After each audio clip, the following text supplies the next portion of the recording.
اعوذ باللہ من الشیطان الرجیم، پناہ مانگتا ہوں اللہ کی شیطان مردود سے۔ بسم اللہ الرحمن الرحیم، اللہ کے نام سے جو رحمان اور رحیم ہے۔ فاتحہ نام، اس کا نام الفاتحہ اس کے مضمون کی مناسبت سے ہے۔ فاتحہ اس چیز کو کہتے ہیں جس سے کسی مضمون یا کتاب یا کسی شے کا افتتاح ہو۔ دوسرے الفاظ میں یوں سمجھیے کہ یہ نام دیباچہ اور آغاز کلام کا ہم معنی ہے۔ زمانہ نزول، یہ نبوت محمدی کے بالکل ابتدائی زمانے کی صورت ہے، بلکہ معتبر روایات سے معلوم ہوتا ہے کہ سب سے پہلی مکمل صورت جو محمد صلی اللہ علیہ وسلم پر نازل ہوئی وہ یہی ہے۔ اس سے پہلے صرف متفرق آیات نازل ہوئی تھیں جو سورہ علق، سورہ مزمل اور سورہ مدثر وغیرہ میں شامل ہیں۔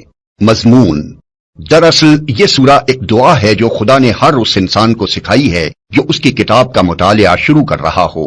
کتاب کی ابتدا میں اس کو رکھنے کا مطلب یہ ہے کہ اگر تم واقعی اس کتاب سے فائدہ اٹھانا چاہتے ہو تو پہلے خداوند عالم سے یہ دعا کرو۔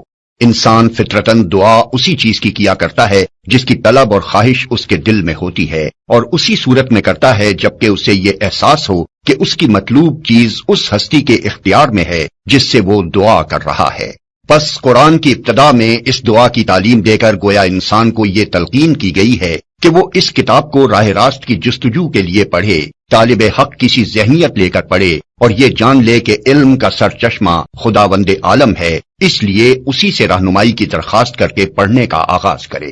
اس مضمون کو سمجھ لینے کے بعد یہ بات خود واضح ہو جاتی ہے کہ قرآن اور سورہ فاتحہ کے درمیان حقیقی تعلق کتاب اور اس کے مقدمے کا سا نہیں بلکہ دعا اور جواب دعا کا سا ہے۔ سورہ فاتحہ ایک دعا ہے بندے کی جانب سے اور قرآن اس کا جواب ہے خدا کی جانب سے۔ بندہ دعا کرتا ہے کہ اے پروردگار میری رہنمائی کر، جواب میں پروردگار پورا قرآن اس کے سامنے رکھ دیتا ہے کہ یہ ہے وہ ہدایت اور رہنمائی جس کی درخواست تو نے مجھ سے کی ہے۔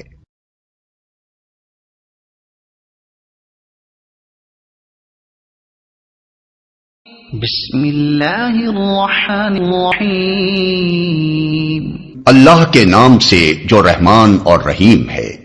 اسلام جو تہذیب انسان کو سکھاتا ہے اس کے قواعد میں سے قاعدہ یہ بھی ہے کہ وہ اپنے ہر کام کی ابتدا خدا کے نام سے کرے۔ اس قاعدے کی پابندی اگر شعور اور خلوص کے ساتھ کی جائے تو اس سے لازماً 3 فائدے حاصل ہوں گے۔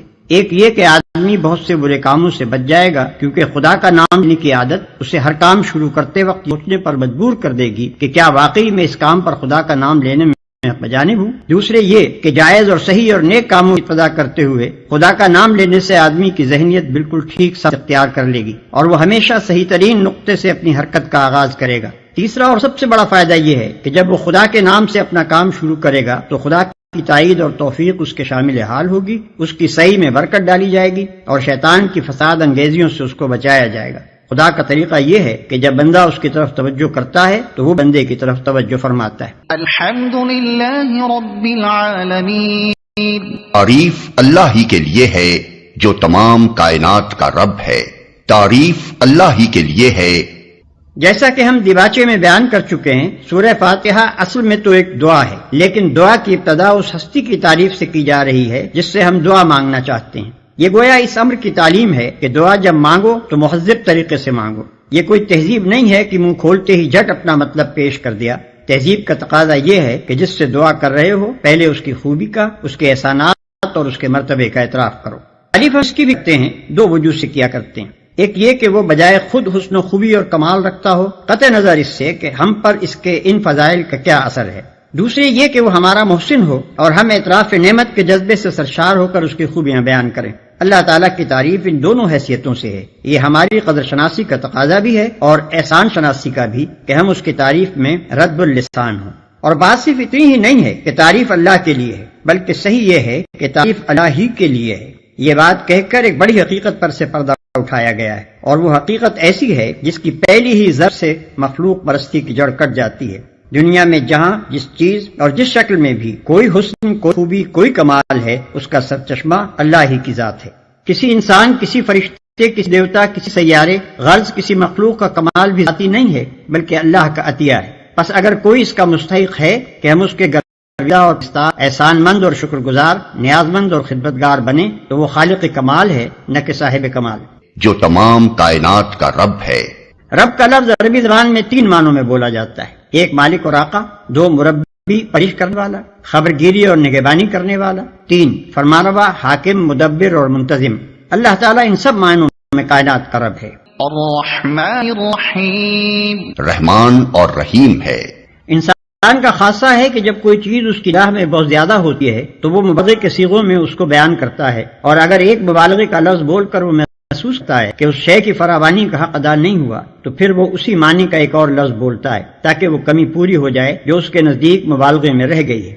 اللہ کی تعریف میں رحمان کا لفظ استعمال کرنے کے بعد پھر رحیم کا اضافہ کرنے میں بھی یہی نقطہ پوشیدہ ہے۔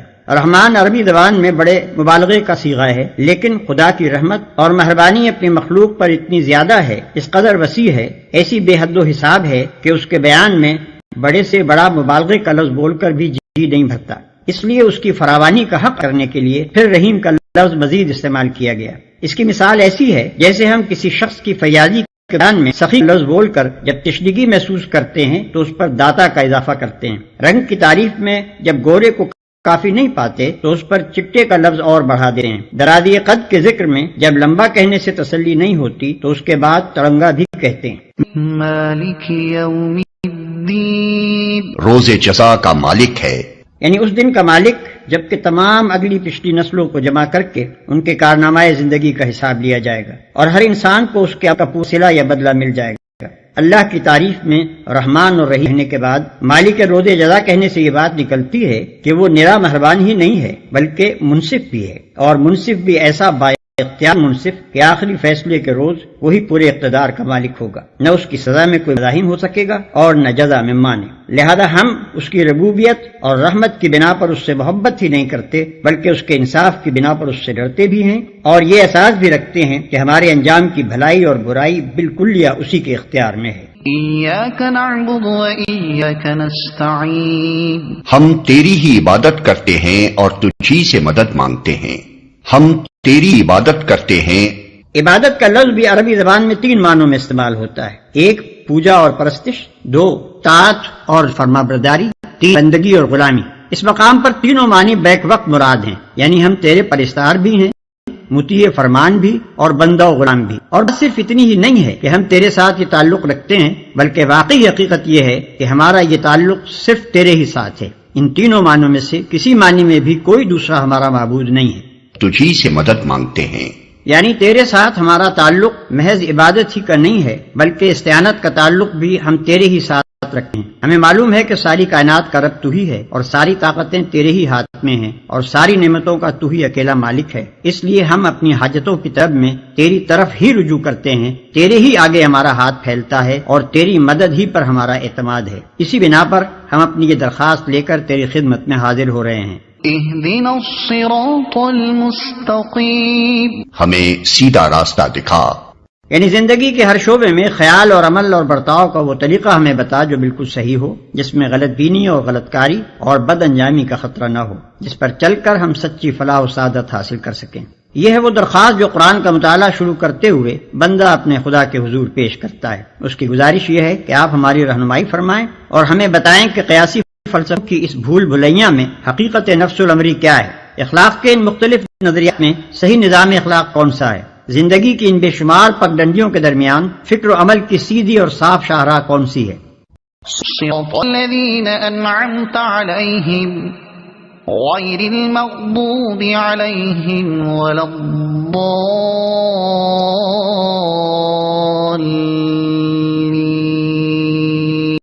ان لوگوں کا راستہ جن پر تو نے انعام فرمایا، جو ماتوب نہیں ہوئے، جو بھٹکے ہوئے نہیں ہیں۔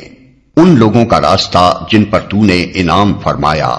یہ اس سیدھے راستے کی تعریف ہے جس کا علم ہم اللہ تعالیٰ سانگ رہے ہیں، یعنی وہ راستہ جس پر ہمیشہ سے تیرے منظور نظر لوگ چلتے رہے ہیں، بے خطا راستہ کہ قدیم ترین زمانے سے آج تک جو شخص اور جو گروہ بھی اس راہ پر چلا وہ تیرے انعامات کا مستحق ہوا اور تیری نعمتوں سے مالا مال ہو کر رہا۔ جو ماتوب نہیں ہوئے، جو بھٹکے ہوئے نہیں ہیں۔ یعنی انعام کرنے والوں سے ہماری مراد وہ لوگ نہیں ہیں جو بظاہر عارضی طور پر تیری دنیاوی نعمتوں سے سرفراز تو ہوتے ہیں مگر دراصل وہ تیرے غضب کے مستحق ہوا کرتے ہیں، اور اپنی فلاح و سعادت کی راہ گم کیے ہوئے ہوتے ہیں۔ سندی تشریح سے یہ بات خود کھل جاتی ہے کہ انعام سے ہماری مراد حقیقی اور پائیدار انعامات ہیں جو راست روی اور خدا کی خوشنودی کے نتیجے میں ملا کرتے ہیں، نہ کہ وہ عارضی اور نمائشی انعامات جو پہلی فرعونوں اور نمرودوں اور قارونوں کو ملتے رہے ہیں اور آج ہماری آنکھوں کے سامنے بڑے بڑے ظالموں اور بدکاروں اور